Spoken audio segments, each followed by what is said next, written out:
The number of Sonic RPGs out there is so small, I could literally count them on one hand. Sega never gave us one. Well, a proper one at least. But the fans, they delivered. Like always.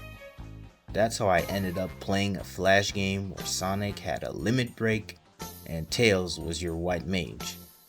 This is Sonic Final Fantasy, a fan-made Flash RPG that made no sense, took forever to beat, and still somehow went harder than it had any right to. And even today, yeah, it's still peak. I don't really remember the exact moment I found it. Might have been Newgrounds or Miniclip, might have been one of those random sites with 15 banner ads and a play now button that never worked. It must have been a Wednesday afternoon, cause that was the only day in the week where I could use the computer. I was looking for something fun to kill the time. And next thing I knew, I was watching Sonic and a turn-based RPG casting spells, charging energy, and throwing swords. And this wasn't just some quick joke game either. It had multiple episodes, boss fights, dialogue, transformations. It was like someone tried to turn Sonic into some kind of Dragon Ball Z and Final Fantasy anime, and somehow pulled it off. No save system, no real instructions, just vibes. And I was hooked. Let's talk gameplay though. Sonic Final Fantasy played like a classic JRPG.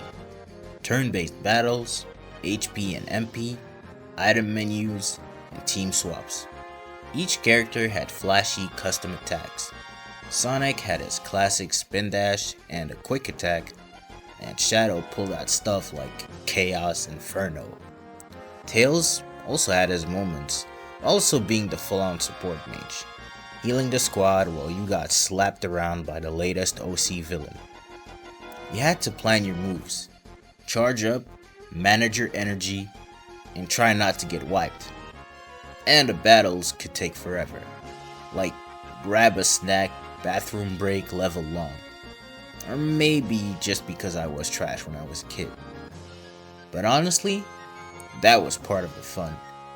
It made you feel like the fights actually meant something. Even if you spend most of the time just waiting for the enemy to stop spamming their ultimate move. Now, the story? That's where things got wild. This game had more drama than a Sonic fanfic.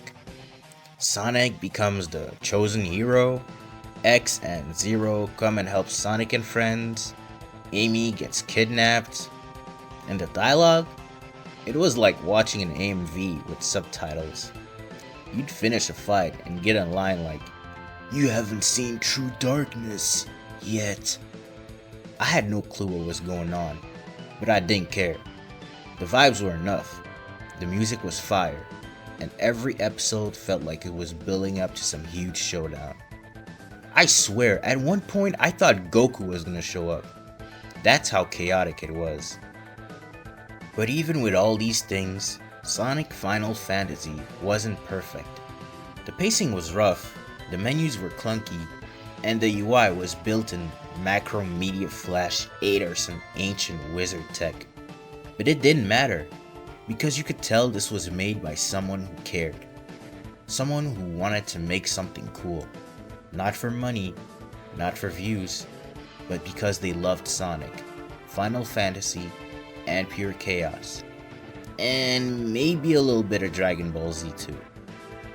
And when you're a kid, playing this on your family computer at 9 p.m. with the volume down so your parents don't hear you, it felt like a real game.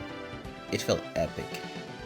Even today, if you go back and watch it, you'll still get chills when that boss music kicks in. So yeah, Sonic Final Fantasy. A fan-made, unbalanced, chaotic mess of a game. And I wouldn't change a thing about it. If you played it back in the day, you know. If you didn't, well, now you do. Drop a comment if this unlocked a memory, or tell me what Flash game you were obsessed with growing up. Subscribe if you're into Flash games, deep cuts, and nostalgia dives. I got way more coming. And before I go, I want to say something important. None of this would have existed without one person, Black Devil X. He's the one who made Sonic Final Fantasy. Every battle, every sprite, every dramatic cutscene. Sadly, he passed away last year. But what he left behind wasn't just a Flash game. It was a memory, a moment, a piece of childhood for a whole generation of players. And for that, thank you, Black Devil X.